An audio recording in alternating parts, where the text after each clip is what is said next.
What do you do when the only thing left of someone you loved is a horse they left behind? Frost cracked under her boots. The stable smelled of hay and the faint citrus of cleaner someone used to argue with a stubborn barn.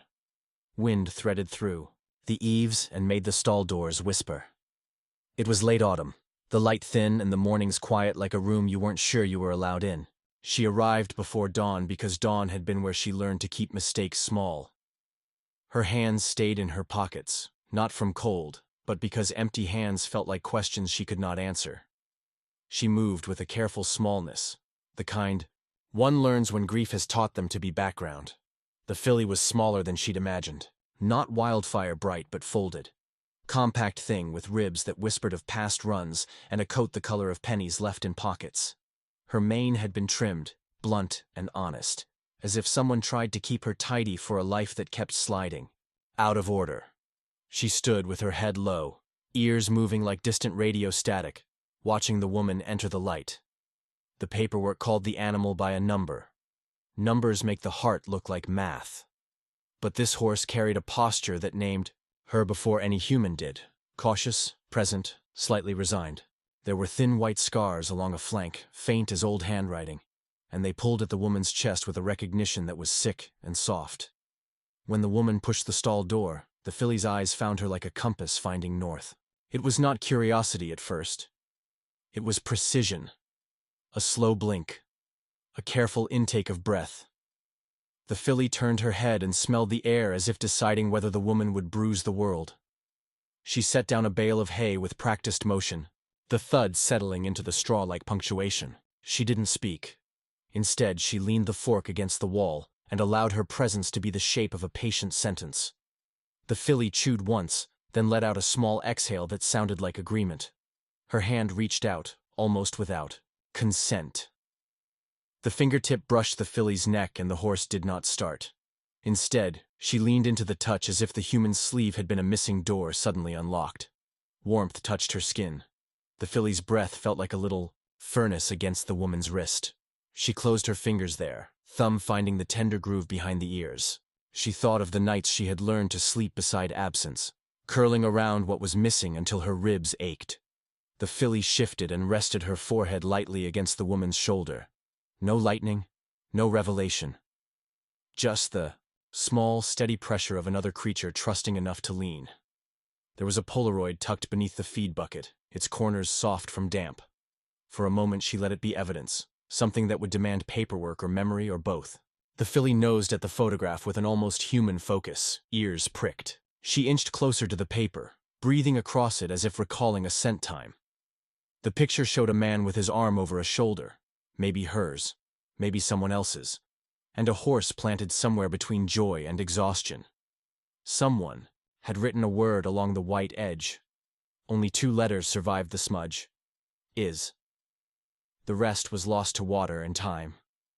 The woman listened to the barn, a truck idling distant, a radio's half-song, the wet scuff of the filly's hooves. When she finally slid the photo free, the filly rested her muzzle over the woman's hand, and the paper trembled between them. The warmth from the horse made the image almost alive again. "You're a ghost," she said, the words a soft coin in the air. The filly snorted, a small chastened sound.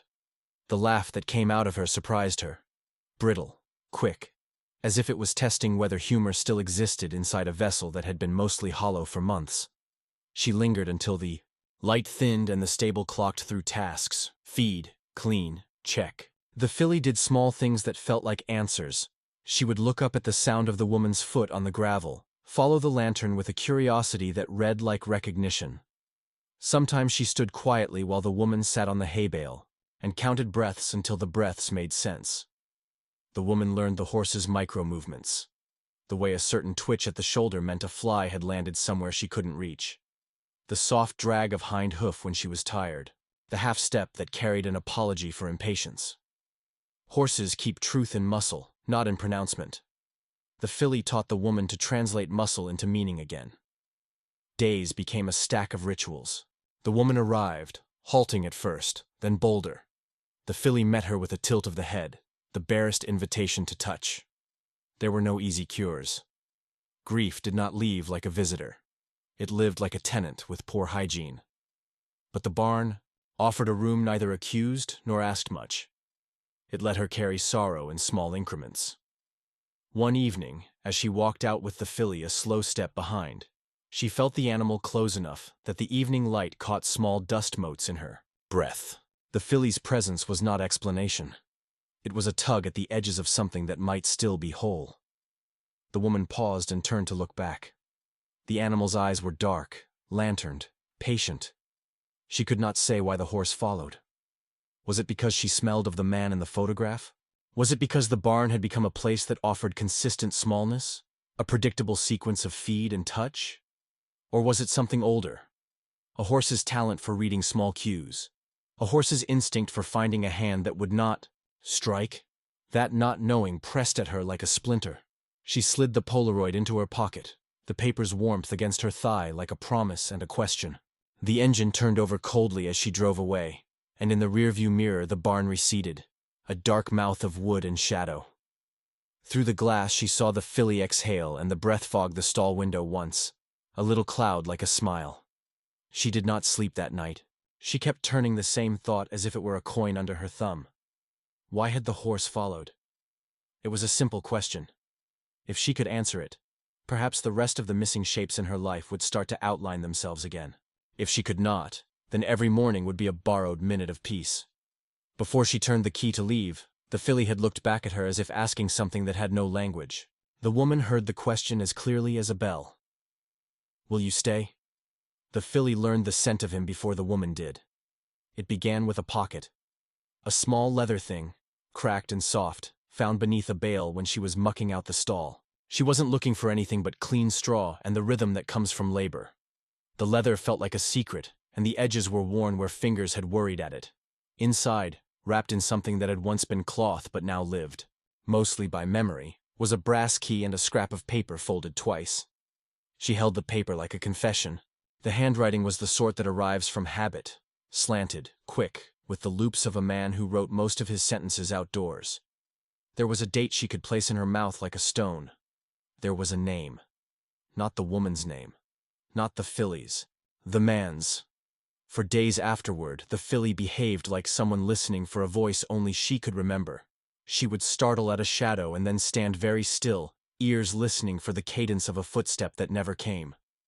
Sometimes she would freeze by the old tack room door and breathe slow as if trying to pull a scent through wood. The woman carried the key in the pocket where the Polaroid had lived.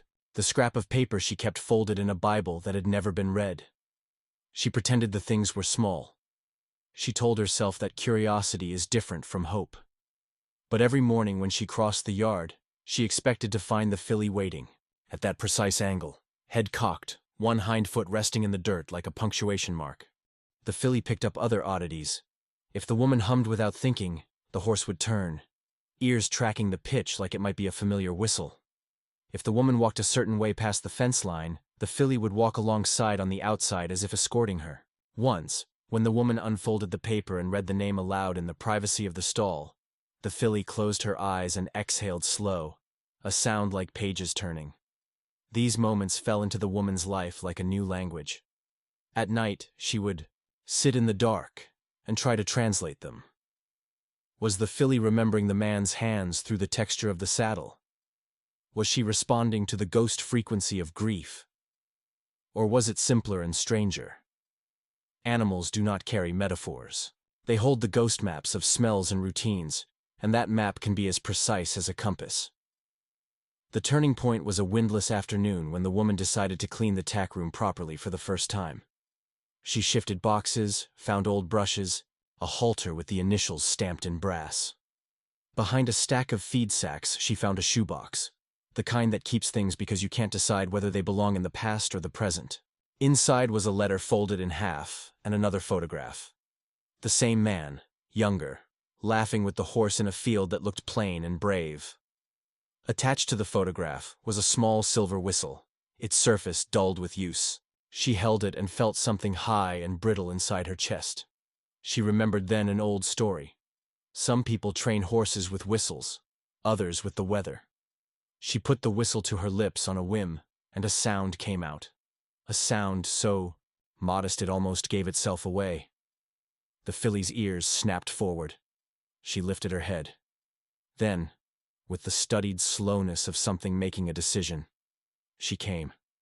Not a trot, not a dramatic rush. She crossed the yard in 4 calm steps, bridling, her curiosity like a practice thing. She stood with her nose at the woman's shoulder as the sound died. The woman found, in the sound of that little whistle, a needle prick of belonging. The filly craned her neck and breathed against the woman's cheek. Her lips brushed the corner of the woman's mouth, and for a moment, the grip of the past loosened like a hand unclenching. That night, the woman read the letter until the sentences blurred. It was not a long letter. It was full of practicalities and a passing tenderness that read like sunlight through a dusty window.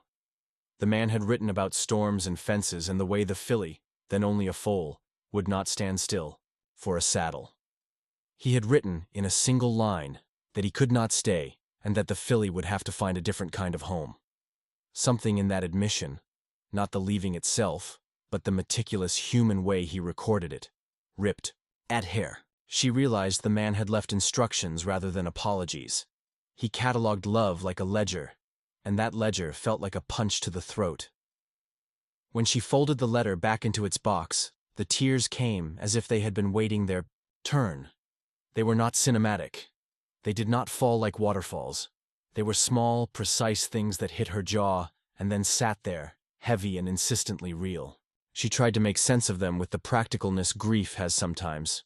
Stack towels, count breaths, tuck the letter away. Nothing worked. The filly did what horses do when a human breaks. She stayed. She stood close and breathed slow and steady. Horses do not offer platitudes. They offer the leathery warmth of a muzzle on your hand. They offer the correction of presence. She nudged the woman's elbow with the flat of her nose. She licked the woman's knuckles in a way that means, in horse language, I am here and you are allowed to be undone. The woman wept until her throat was sore. The filly rested her head across the woman's knees and made a low, encompassing sound, a chewing, a sighing, the sign of relaxation that animals show when danger has passed or been renamed.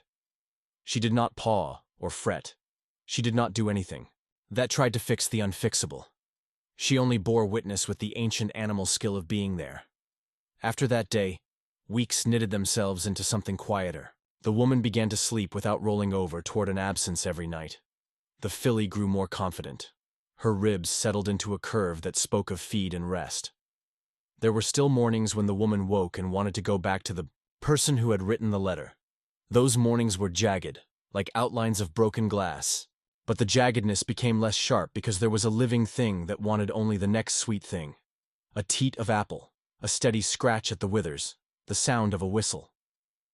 The filly gave the woman small gifts. A soft whisk of her tail, when the wind bit too hard, a nudge toward the far field where the grass was thick with salt and sunlight, a patient tolerance when a child from the village climbed clumsily about her back. In time, the horse led the woman down a fence line to a place she had avoided, because it smelled of the man's cigarette tins and rain. There, half buried under moss, was another photograph and a line etched into wood. The man's handwriting, simple and stubborn, named a place and a date and a question that had been waiting to be answered. The photograph showed the man and the filly in a younger world. The date was the day the woman had thought to bury forever. The question carved into the fence was not an accusation. It was the kind of small prayer people leave for themselves. Are you living? She sat on the fence and let the sun cut through the dust on the photograph. The filly put her head on the woman's shoulder and did the very horse thing of leaning all her weight into human skin. There was no thunderclap of revelation.